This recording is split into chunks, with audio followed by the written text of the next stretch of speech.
Valdmieras. Pamieno šalyje karaliavo Valdmieras, paties dangų valdovo mėnesio paskirtas vietininkas ant žemės.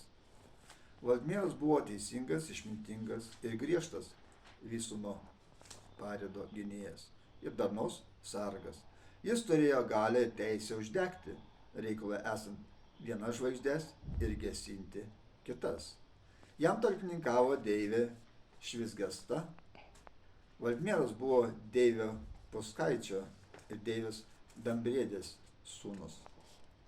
Kitoje Pamieno šalies pusėje paslapčia, požemio Šerno oloje, įsikūrė plačiagerklis paršalietis Pipeliukas. Su savo pačia ryžė Žyžė, turgaus boba. Pipeliukas buvo pajėgus ir gašlus vyras. Ryžė tokia pat. Meilės srityje Pipeliukas su Ryže atitiko, kaip kirvis kotą, arba buvo pora kaip tvora. Veisti vaikus, turgavoti ir turgaus bobų paskalas rankyti buvo jų pagrindinis užsiėmimas. Vieną kartą Pipeliukas pasigavo savo turgaus bobą į glėbį, bučiavo, milavo, svaigino aistringame glėbyje. Iš to didelio palaimo svaigulio Ryžė susiperdė ir susipesdėjo. Garsas buvo toks stiprus, kad olos sienų smėlis pradėjo byrėti, o smarvė pasklido po visą kiemą ir mišką. Po kurio laiko Ryža Žyžė susilaukė sūnaus. Jam davė vardą Bezdalis. Bezdalis augo ir kur Bezdalis? Po lietaus. Buvo toks priešgina, toks pasipūtėlis. Viskas jam negerai, viskas ne taip, o ką darydavo, viską atžagariai. Tikras ožys užsispyrėlis, atžagaris. Tėvai didžiavosi sūnum. Tikras vyras, bus narsuolis, bus apylinkės pažiba. Bezdalis dieną iš dienos dvakinėjo, basėsi po mišką ir apylinkės. Šniukštinėjo, landžiojo po žvėrelių olas, raičiojosi po medžius, draskė paukštelių lizdus. O kas tik pasimaišė po kojomis, spardė, ardė, laužė, niokojo. Rausė, vertė, pasigavęs kokį žaidžiantį žvėrelį, kankino jį, kvatodamas iš džiaugsmo, kol nužudydavo. Miško gyventojai jį praminė piktadariu. O kai susivinčiavojo su balinė laumė, gyvi sutvėrimai pabiro kaip žirniai iš kiauro maišo. Ant žemės dygo kur Bezdaliai. Po žemę šliaužiojo nuodingos gyvatės. Ant vandens čiužinėjo laumžirgiai, mėlynais švarkais išsirėdę. Ore skraidė musės, zvimbė uodai ir mašalai. Klastingos erkės siurbė kraują. Kai tik pasitaikydavo kam nors užlipti ant sprando, ta vis Bezdalio ir laumės sutvėrimai. Apie vidudienį negalėdavai apsiklausyti. Dvokas, smarvė, zyzimas, bimbimas, zirzimas, šnipštimas bei žviegimas nedavė ramybės iki pat saulės laidos. Nerimo jūs ir ilgiau.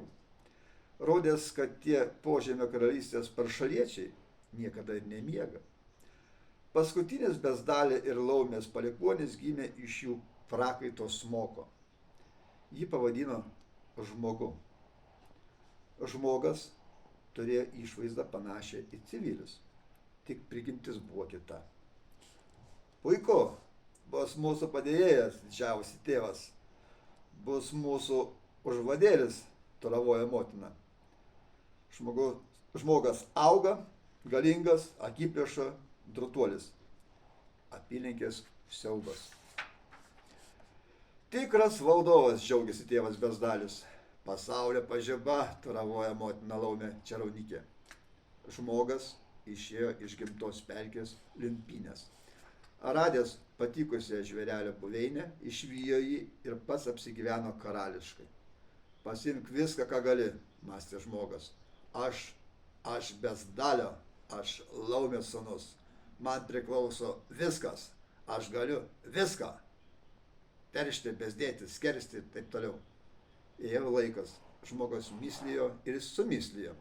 Jis užsidegė nesusivaldomu geismu tapti deiviu Visėtos valdovu. Visi lenks galvas, neš duoklę. Sumąstyta, padaryta, nieko nelaukęs išpėdino pas 2 sūnų ir šalies valdovą Valdmierą. Užleisk man savo sostą.